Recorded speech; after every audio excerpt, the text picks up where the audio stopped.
As a movement professional, one of the things you know better than most is how powerful movement can be to everybody, not just those who are fit and athletic and workout focused, but also those who have physical and neurological limitations. In fact, I'm sure that during the course of your career, it's those clients who you've worked with, those who have some physical or neurological limitations, some debilitation, whether that's mild or severe, they're the clients who stand out. They're the clients who you're most proud of. And perhaps for some of you, they're the clients that you truly love to work with. Today, I'm joined by Trent McEntire, who has developed a very creative program to help studio owners and Pilates teachers and instructors to develop the skills and the tools to work with those types of clients. And today he's sharing with us more about how movement professionals can support those people who need more movement in their lives. Well, hi there, I'm Sarah Glanfield. I'm a business and marketing strategist just for boutique fitness studio owners like you. If you're ready to be inspired and make a bigger impact, you're in the right place. All you need are a few key strategies, the right mindset, and some support along the way. Join me as I share the real-life insights that will help you grow a sustainable and profitable studio. This is the Pilates Business Podcast. Welcome back to the Pilates Business Podcast. I'm Saran, and I am so glad that you're here with me today. I am joined by an industry leader, Trent McEntire, who has been teaching for more than 25 years. His focus has actually been on helping people gain back their mobility, a story that he actually knows very, very well. Because you might not know this about Trent, but he was actually born with a mild form of cerebral palsy. And so he experienced pain and stiffness every day from the time that he was a child. And the methods that Trent discovered over the course of his young life was to help him to repair his own body, but also has become the foundation for his focus today and the work that he is doing right now, supporting people who are going through perhaps the rehabilitation process or are post the rehabilitation process in the more formal medical field and are in a place where they aren't quite back to where they want to be. So Trent, welcome to the Pilates Business Podcast. Thank you so much for joining us. I really appreciate you taking the time. Oh, thanks for having me. It's a pleasure to be here. Absolutely. Absolutely. So why don't you talk to us a little bit about where your kind of career has focused, especially over the course of the last few years, and what that kind of looks like in your world right now? Yeah, I think the best way to frame this would be to look at leading up to pandemic and then post-pandemic, because that's really where there was a big shift for me. Pre-pandemic, I had been working for many years and using my own history of having a brain injury as the foundation for what I was doing. That was always informing the solutions I would come up with and how I would help other professionals help their clients. When I had to shut down, we had a 6-month shutdown in my studio, and it really turned into a complicated situation where I figured, well, I can't travel. I can't do the thing that I would normally do. I can't be teaching courses all over the world like I had been doing for years. So what do I want to do? And I watched my friends and colleagues, scramble and do things online and find all of these, viable solutions for them. And I decided that I would ask myself the question and give myself time to answer it. So I asked myself, when things are really re-energized and rolling again, how do I want to show up? What is it that's needed to really have an impact? And I allowed myself the space to answer that question and not rush the answer. And I think in the past I would rush it. I would what's my next program? And I would write it and I would build it and I would film it and I would book it or whatever. But I really was like, what is the answer? How do I want to show up? And over again, one word kept popping up, and that was leadership. And making the choice to create the space for that to show up, and then listening, going, yeah, it's leadership. that's what's next. When I show up, I've got to show up at a higher level of leadership than I've ever showed up in my career, because people are depending on more and better information. People are depending on the support for their clients that are suffering, for all the different scenarios neurologically and beyond that really require a new lens. So that's really, 2 years has flown by, but to find that answer and to then spend the time building something I'm the most proud of in my entire career. I'm just beyond thrilled with how I get to show up now. It feels like more of an honor than work right now. Wonderful. Wonderful. So tell us a little bit about what you've been working on, what your project looks like right now. Yeah, so it's really centered around what I call the movement gap. And that's where your clients that have finished the physical therapy or done everything they can inside the medical model, but they haven't quite restored their quality of life. They don't have their life back. They haven't found the solution that really helps them feel like they're a whole person again. And they fall into what I call the movement gap. And that's where so many of my clients live, and so many of the clients of teachers that I've worked with over the years.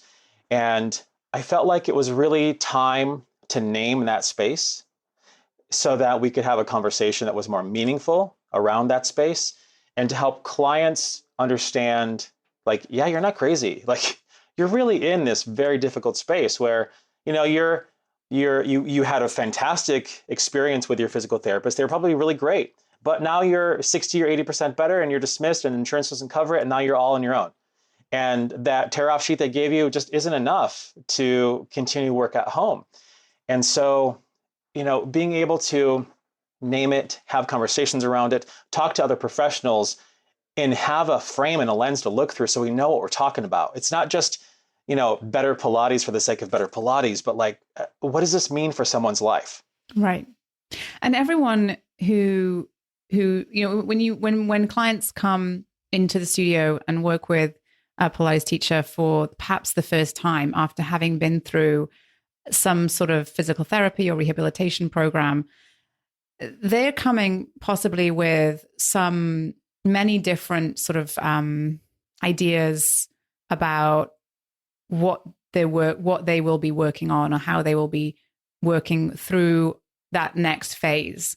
And they probably also show up with hesitations and concerns that folks who haven't been through or haven't had that experience where they have been in 6 months of physical therapy and haven't been able to move their bodies without pain, or have had major surgery and they're coming through the other side of it. And they're showing up with some thoughts and beliefs that perhaps might be causing them some hesitation, and there's a lot to unpack there, right? If you are the teacher who is taking on that client, it's not necessarily just about, assessment and movement. There's a lot, or there's the whole picture.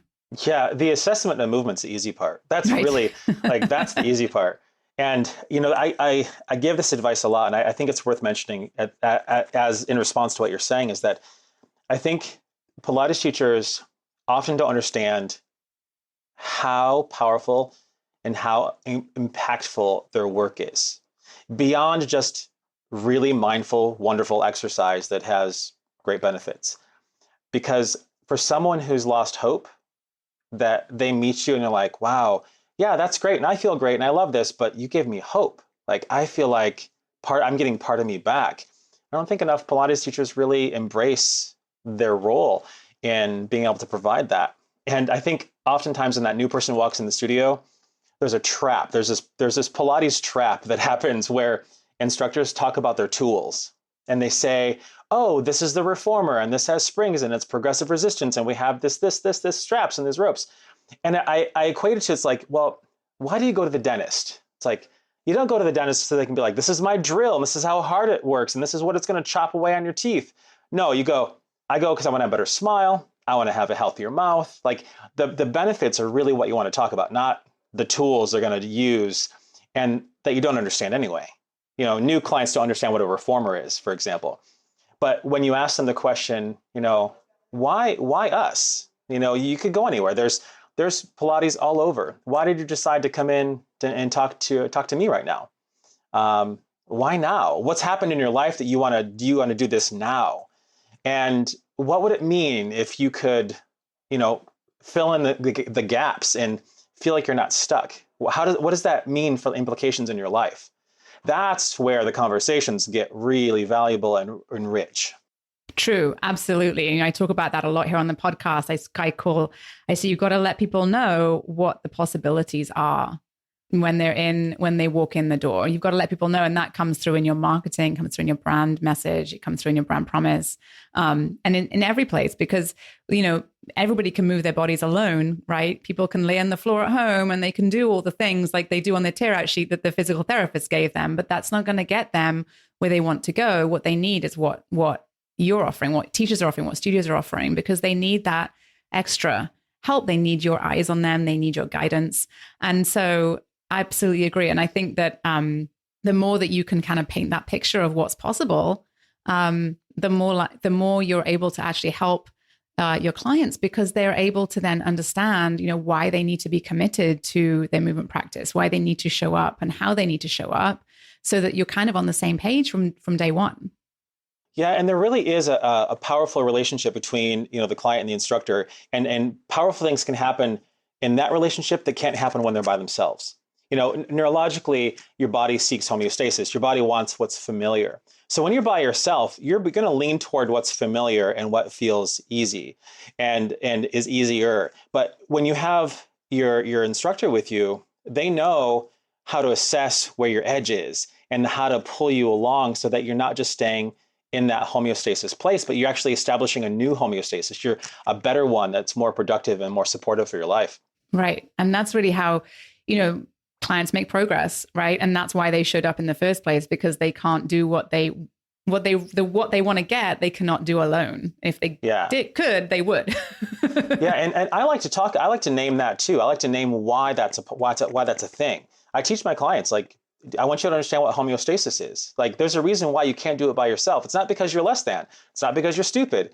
It's because your brain wants to keep you comfortable. And so if you understand that that's why it's happening, you can go, oh, it's not because, you know, I just can't do it. I'm not good enough, or I'm just somehow have this negative self-talk that we already have too much of. He just kind of feeds into that negative self-talk that's there. But actually that, you know, my instructor is going to help me push an edge that I can't push on my own, just because that's just how we're wired. It's how we're built neurologically. Right. Absolutely. So tell us a little bit about how you're helping your clients through the work that you're doing. How you help your clients through that movement gap. Yeah, so it's really what I call a whole brain approach. You know, in Pilates instructors are incredibly skilled at the proprioception category. This idea of moving joints and fascia and nerve glide and all of the components around the tissue and the signals that come in from those soft tissues to the brain. And with a whole brain approach, what I'm doing is really expanding the same kind of assessment and processes with the proprioception into higher order sensory systems. So it's like this. I look at incorporating the visual system and the proprioception system along with that, visual system and the vestibular system along with that proprioception system. So those three things working together. So because Pilates instructors are already so good at proprioception category, it's really a natural transition because you're applying the same kind of movement skills. And oftentimes we don't think of your eyes and inner ear from a movement perspective. You know, you go to see eye doctor and you go to a vestibular specialist, and those are really important places to have as resources. But when we're looking at movement professionals, then it's a whole brain approach, is moving your eyes and moving your vestibular system as an intentional way in your session. And that's really where you get compounded results, because the brain listens to the eyes first. The eyes have the strongest connection to the brain. And so if your eyes are open, that information is being considered first. And that information is not just the sharpness that you see in like the visual acuity of like how well you can read something, but literally how coordinated your eyes are, how well they work together, their range of motion, the strength in different directions, because movement requires your eyes to move in those directions. Because if you can't move your eyes in directions, it limits your range of motion in your body and what movements you'll do that will feel safe. So when you start opening your client's world into eye movement and vestibular movement, it just changes everything. And it actually makes your job a lot easier. So what do you do to support that? Because that doesn't sound like something that is necessarily taught in a regular Pilates teacher training program. No, it's not. I mean, the thing is that that's really where the proprioception is taught. Like, it's just teacher training programs are exceptional at teaching that category. And so for me, it's, again, my own personal experience becomes my platform for my career. So yes, part of my story is I was born with a brain injury. And so, I didn't know until I was 19 that I was born with cerebral palsy. And so that certainly informed, how I look at the world and how I look at problem solving. But also, I was in my 30s before I could read a book without falling asleep. And when I discovered my own deficit in my eye coordination, and then was able to develop strategies and exercises around solving that, and then watched not only my reading ability, but my athletic performance and my pain reduction all go in crazy directions, it was like, this has to be a direction that I go. And what I realized is that, there are a lot of really great vision therapists that exist, and there's a lot of great tools that are already around. But just my opinion is they're just really boring. they're not very fun. And, I'm really like an 8-year-old inside. So it's really got to be fun. I really want it to be fun. And I realize with clients, if it's not fun, they're not paying attention anyway. They're going to shut down on it. So I decided I needed to invent the solution. And that's where the brain speed ball came in. I invented the brain speed ball as a solution to incorporating visual and vestibular movement into a session as a very easy way where clients don't even know that's what they're doing. They're playing a game. It lasts a couple minutes. It's super fast. But then when they're done, they're like, I'm more flexible. My pelvis isn't crooked anymore. I'm feeling more confident in my movement. What's going on? And it really sparks great conversation. Yeah, absolutely. Absolutely. And so how do you work with those clients that you're working with, and how long do you work with them for? Do they go through is it a program that you put them through, or how does that relationship kind of evolve? Yeah, it's like any client before these neuro tools existed. You want to see what they're able to do. What are their capabilities? Where are their gaps? Really, what are you trying to fill in? And it's really a discovery process. And I think this is where, for me, to really think about this in terms of divergent problem solving versus convergent problem solving. So if I had a program for my clients, that means I already know the answer. I already know what they need. Here's my tear-off sheet that all my clients go through, and that's what they need. Well, we all know that you could have 10 clients with Parkinson's, and each of them are different. So instead of knowing the answer ahead of time and feeling the pressure to be right first before you even see them move, I ask them to move and then show me what they need. And then based on what I'm seeing, I go, okay, well, clearly we need more of this or that. And that's why I'll reach to the tool that makes the most sense for the situation. Awesome. Really interesting. And so how do you work with, presumably, this is any Pilates teacher or studio owner is going to go through their career, and at some point they will work with folks who are in this movement gap, right? If not, I think it very much depends on, and this kind of goes back to, business and clients and ideal clients, but some studios will naturally have a tendency to attract people who are in that world, and some studios will have a tendency to not attract those types of people. And if you are an instructor or a teacher or a studio owner who tends to work and enjoys working with people who are in that place where they have limitations and need your help in that regard, what tools are out there for teachers and studio owners and Pilates teachers to evolve and grow in supporting their clients in that way? Yeah, so if somebody doesn't have the tools they need, that's really where I spent the last 2 years developing my program. That was, what do I do when leadership is the word that comes to mind? What does that mean? And what it really meant was creating an environment where a teacher can come into the environment and not be given an education fire hose, which is how we typically learn as Pilates teachers. You show up to your workshop and you're given 1,000 things to go do. You remember 5% of them, and you go back and you shy away from trying things that you learned because you don't know how to do them very well. They're not really expert at them. So I decided to create an environment where we build and strengthen your ability to be a divergent problem solver by giving you like essential components to get you started with a neuro tool. And then what I've done is I created what I call a brain lab. And so in our brain labs, I've created experiments. And so I give an experiment to the people in the group, and it tells them basics like what neuro tool you're going to use, when you're going to use it, and in what context you're going to use it. And then you go run that same experiment with all of your clients so that you can gather data points. So what's happened when I run these tools, so you can understand more on the results of them as a way of informing what you do next versus, okay, I have the brain speed chart that I use, and I use it with these kinds of people. And then you memorize that, and that's what you do. Instead, you run an experiment with everybody, and then you see what happens. And then because we're in a group, we come together as a group and then have a discussion around those data points, like what happened. And we might all have clients that have, MS, for example, and we all ran the same experiment. We have different results. And how exciting is it to see, and educational is it to see all the different ways that can affect someone's quality of life and movement. And so that creates healthy discussion around the topics.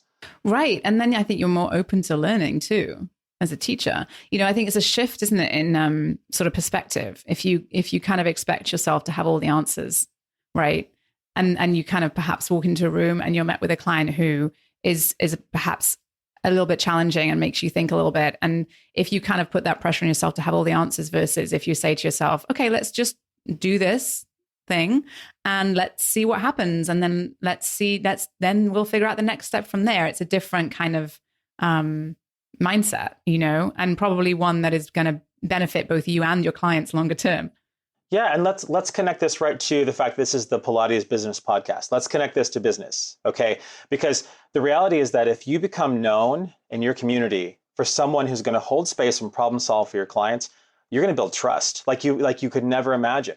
And so when you have a client that trusts you because they know no matter how they're feeling, you're going to find a solution for them, that's what they're going to tell their friends. Just go. Like they'll figure something out for you. That's just what they do. And that becomes your calling card. That becomes part of your brand and your marketing. And it's just you showing up. It's nothing that's been fabricated or contrived or, it's just how you're showing up. And then that becomes how others talk about you. 100%. Absolutely. Absolutely. Absolutely. So do you find often that the teachers and instructors that you work with come to you because they have clients who are in the movement gap, or are they interested in working with more clients like that? How do people tend to find you? Yeah, there's three really clear profiles of people that come in. One is that they have this condition or conditions themselves. They might have a traumatic brain injury. Maybe they have MS. Maybe their sister has Parkinson's. It's like either them or someone close has the condition. Or they have a ton of clients with various neurological issues. Maybe not even all diagnosed, just, we're all neurological. So you don't have to have a diagnosed issue to get support in that movement gap and come from that whole brain approach. But the third one is people are like, I've been teaching Pilates as fitness for a long time, and I really want something more. I want to stretch myself, and I feel like this would be a great way to do that. And it's worth mentioning at this point that you're still teaching Pilates. One of the concerns people that come into like a conversation about the program, and they're like, okay, so then what kind of teacher am I when I'm done? Like, what am I teaching? I'm like, you're teaching Pilates. And what I'm doing is I'm giving you a lens to look through and a foundation to look through and a way to problem solve. And then I'm giving you these neuro tools that you can integrate into your session. And they just last like 30 seconds to a minute. They're really fast tools, and they're part of exercises. You can incorporate it into your Pilates exercise. So it's not like, okay, now we're doing brain exercises and now we're doing Pilates. It's all with the brain. It's how to integrate it so you're still that Pilates teacher that they can rely on. You just have extra ninja moves, Yeah, exactly. Sounds good. No, so, and then though presumably, yes, you can use those tools with people who need, truly show that they need them, but I'd imagine they're tools that everyone could benefit from. Yeah, and that's the thing is that, that's why I don't like to think of them as like, if you have a problem, that's why you use the tools. because we all have a brain. We all need support visually, vestibular, proprioception. We need that whole brain approach. And oftentimes, even with like if they're pro athletes that I work with, their deficits are typically not that they're not strong enough, that their muscles aren't strong enough, or they think that they're not flexible, but actually the reality is they haven't been training their visual system, or they have an imbalance in their vestibular system. And you just address that quickly and they can run faster, they can jump higher, they get injured less, their visual field's bigger so they can see the ball coming. All of these things that expand their world, that they don't have a neurological diagnosis to get the benefit. Right. And so with the whole brain approach and the program that you have, what's your goal? What's your hope that it will? Yeah, I'm so glad you asked. That's really where the exciting part is. The program is what makes the program special to me is that we spend a year together, and at the end of the year, there's an event, and that event is centered around solving a problem for a particular group of people. So what's happening in this year is that we're going to be putting on an event with, it's called Brain Lab Live, and it's for those with Parkinson's and their loved ones. And so we are going to be partnering with the Michael J. Fox Foundation to provide an event that the people in the program have designed. They're going to come up with what kind of drills and exercises and experiences that these people will go through when they show up to the event. And then they're going to be the presenters and the people who deliver the event when they arrive. So they're going to have created the event and deliver the event to have an impact on these people's lives. And actually, as we get closer, I'm going to be opening the invitation to the event to Pilates teachers to come and participate. So they won't be presenters, but they actually get to go through the same experience that those with Parkinson's and the loved ones would be learning, so that they can see and relate and understand really how to have a bigger impact. Because in the end, that's what it's about. It's about having an impact. So that end of the year event is what we're working toward. But bigger than that, each person in the program has their own goal of how they want to have an impact in their local community. And so the group is also an incubator for their impact event in whatever way they're showing up. So they bring their ideas to the group, and then the group is supporting them to move it along and give them new ways to think about so they can go have a bigger impact in their local community. Fantastic. That sounds so exciting. A very, very impressive program. Thank you so much for taking the time to share all about what you've been working on, the whole brain approach and the movement gap. I know that this is a topic that, when it comes to continuing education and evolving skills as a teacher and instructor, that, when working with special populations and developing and increasing your toolkit is only going to help you to work with more clients and more people and have a bigger impact. So thank you so much for putting the program together and taking the time to do that. Oh, really, my pleasure. Thank you. And share with us today. Appreciate that, Trent. Now, before we hop off, why don't you share just quickly where people can find you? I will link to all in the show notes, but where can people find out more about the program and what you're working on right now? Yeah, so just go to the website, themovementgap.com, and then you can see the mission and you can read about my story in more detail and talk about how I failed first grade and how that informs the work that I do. And if you want to know more about the program, you can put your name on a list and make sure that you're invited for more information when it opens up again. Fantastic. Thanks again, Trent. I really appreciate you taking the time to be here with us today. Oh, my pleasure. Wonderful. Well, I hope you enjoyed this episode of the Pilates Business Podcast, and I hope it was helpful to you. And if it was, be sure to never miss another episode by hitting that follow or subscribe button, or whichever button it is that is on the app that you're listening to this podcast on right now. I hope you have a great rest of your week, and I will see you next time. Did you love this episode and want more? Head to spring3.com and check out my free resources that will help you run a profitable and fulfilling studio business. And before you go, one last reminder, there is no one way to do what you do, only your way. So whatever it is that you want to do, create, or offer, you've got this. Thanks again for joining me today, and have a wonderful rest of your day.